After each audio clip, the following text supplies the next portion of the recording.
Hiring new team members can be extremely scary, especially when you don't know your numbers. So this week was the culmination of our birthday celebration extravaganza for our kids for the month, and we had our daughter's birthday that we celebrated with our friends, and we did it at the Children's Museum here in Washington, D.C. And when we were leaving the museum, there was this guy that had these balloons, and me and my wife, we kind of just walked right, say, hey, how you doing, but walked right by. And the guy was really smart. He went to my daughter and my niece and was like, hey girls, look at these balloons that I got. And you know what, they were like, oh, that seems so cool.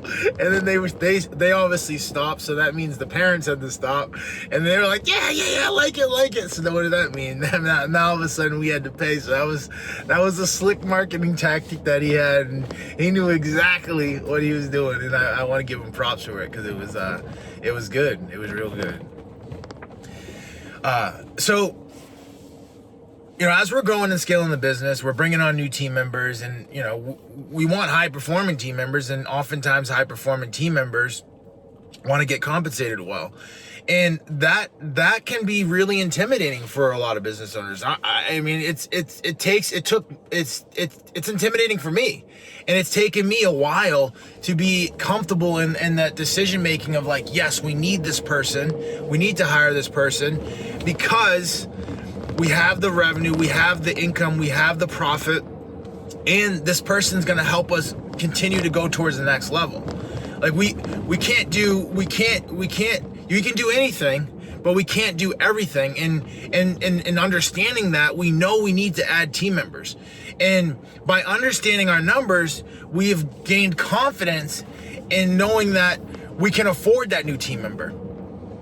And that little nuance right there has held so many people back. It's held me back. It's prevented me from making that big hire, because I didn't know if I might have the resources right now, but how will I know if I have them in the future?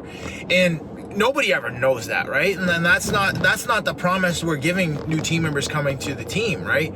The promise that we're giving new team members coming to the team is that there's a spot for you, there's resource for you, but you have to come in here and help create more abundance of that resource so that we can continue to grow and scale together. The promise isn't to just take care of somebody. The promise is to build something together, and for that person needs to come onto the team and create additional resource, right? For them to keep that position. And getting that understanding, and then also understanding that the numbers behind all of that, has given me confidence to say, yes, we're ready to hire a new person. We're ready to add this additional capacity into the organization, because not only are we hiring the person, right, that we're thinking about the cost, right, but that person should be able to come in and take responsibilities off of other team members so that they can start working on higher level activities, so that we can all create more as an organization. And one of the numbers that has gotten me comfortable in making that decision and knowing when it's time to make that decision was something I learned from my mentor, and it's the revenue per head. And they've done all this research and they spent millions and millions of dollars looking at organizations and looking at, the organization's revenue, and then looking at the number of people they've had, and then doing the math and seeing that, if you have $100,000 in revenue per head, which means you take your total revenue and you divide it by the number of people you have on your team. If you have $100,000 of revenue per head, that means your profit margins are really low, probably even losing money. And it's really hard to scale and grow a business and that's at that level, right? Whereas if your profit margins are $500,000 or $1 million per head, now all of a sudden you're in a really, really profitable business. You have a lot of excess resources to continue to grow the business and expand and scale. So, it's great to have that understanding and know that, okay, that's something that we need to look at, right? At the same time, it can be overwhelming because you're looking in the past, right? Because you're like, all right, well, last year we did $10 million and we had what, 10 people, so that means we had $1 million per head. And then you're now looking, all right, well, we want to do $20 million, so now we need 20 people. So you're kind of like looking in the past, right? Or you're looking in the future, and then you're like, you're saying, all right, well, this month we did $1 million, and if we extrapolate that out over the next 12 months, we're going to do $12 million for the year. And both of those ways are good at doing it, and it's great to start there, and that's honestly where I started. But as we continue to dig through those numbers and try to break it down so it's like tangible, and we can actually use it right here, right now in the moment, we started breaking it down and started looking at it from the perspective of, okay, so if we're doing revenue per head, and the revenue per head we want to stay at or get close to is $500,000 of revenue per person in the organization. And you take that $500,000 and you divide it by 12, now you get your monthly revenue. And it's right around $40,000 for that number, right? So then now you know, like, okay, so I did $1.8 million this month. I take that $40,000 in revenue and I have 25 people. I'm at like $1.2 million. Great. I have enough. That means if you're actively doing revenue of 1.5, and you have 25 people, and those 25 people are doing, or say revenue per head of $40,000, right? That's going to be, let's just do the math. So like if it was 10 people, $40,000 would be 400,000. So we got 20 people, so that's 800,000. And then another 5 people would be 200,000. So $1 million, right? And you're doing 1.5.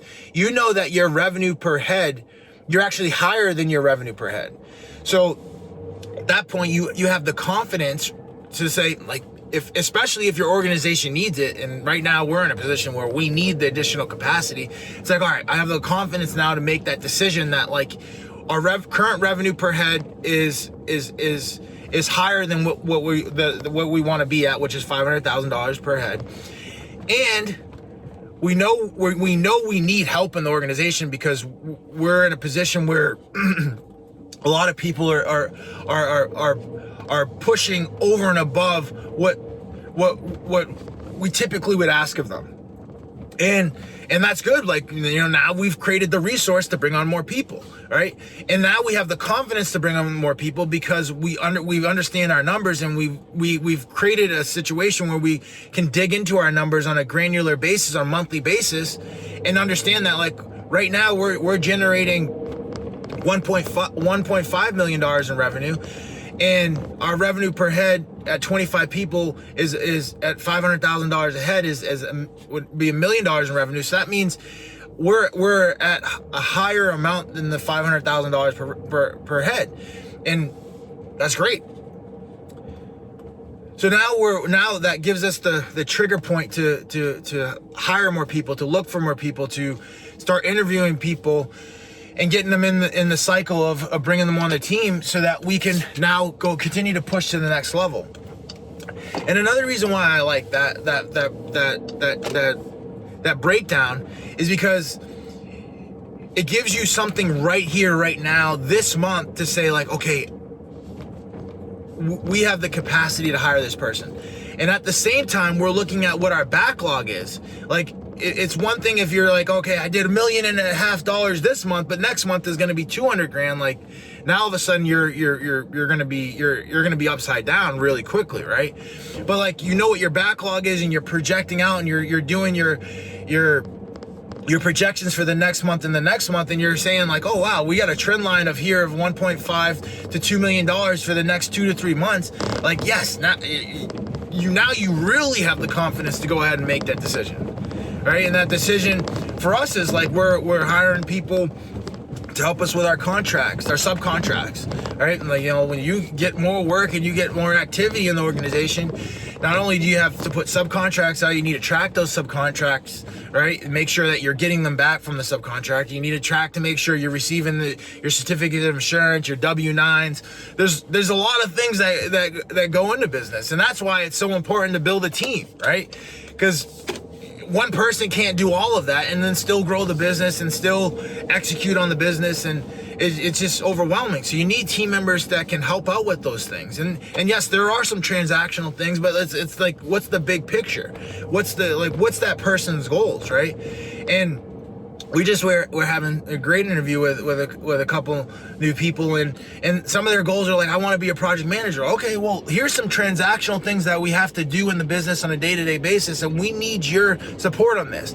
And I understand what your goal is, to be a project manager. Well, okay, like, you help with this stuff, we'll train you on being a project manager. We'll include you in all of our QC meetings. We'll show you the documents. We'll show you the things that you need to master to be a good project manager. And it's like, now all of a sudden, that's how you align the people, the energy in the organization to the results of the organization. And you're never even going to get to that point where you can align the energy of the organization to the results of the organization if you don't have the confidence in the numbers, and you don't have the confidence in the business model, if you don't have the confidence in when to make that decision. And then that's why I love that revenue per head. You know, it's like, it was one of the things that I've taken away from my mentor, Brandon Dawson and Cardone Ventures, and it's those little tweaks that help you continue to dig deeper. Like, I didn't create a new business. I'm just digging deeper in the current business I have. And by digging deeper, I now have the trigger points. So when I need to make those hires, when it is the right time to make those hires. And the way we do that is not only looking at the revenue per head, but we divide it by 12 so we can get the monthly revenue per head. So we get our monthly revenue per head, and then we know what we're actually doing per month. And if what we're doing per month is lower than our targeted revenue per head, that means there's capacity in the organization to hire more people. But we don't just hire people to hire people. We need to make sure our projections for the next month and the next month and the next month are still going to be trending in that higher revenue per head trajectory. And if it is, then it's like, yes, let's make that investment. Let's plant those seeds. Let's continue to grow and cultivate the organization so that our organization can go to $100 million. And it has the talent, the capacity, the people to take it to $100 million. And that was one of the things that held me back for so long, man. It was like, I was trying to grow and scale, but I was trying to grow and scale with no people. It's because I didn't have confidence in that my metrics. I didn't have confidence. I knew we were a profitable business, and I knew, like, because, you know, I knew we had the resources, but I didn't understand the rhythm of the business, right? And if we would have made those investments in the past, right, we would be even bigger than we are now, because we would have had people putting out proposals while we're also running jobs. Whereas when it's just one person, you're trying to run jobs and put out proposals, and like, eventually you just throw your hands up and just like, oh, this is just crazy. And it's like, you know, it's too much. And that's where Brandon with Cardone Ventures always talks about, you hit those break points and then you fall back. So like, I was at 12 million and I fell back to 6. It's because there was no people in the organization to lock in that growth, right? But now we have the trigger points to lock in the growth, right? We see that we're trending above our revenue per head. Let's add the people that are quality, that have the know-how, that you can trust and are dependable, to lock in that growth.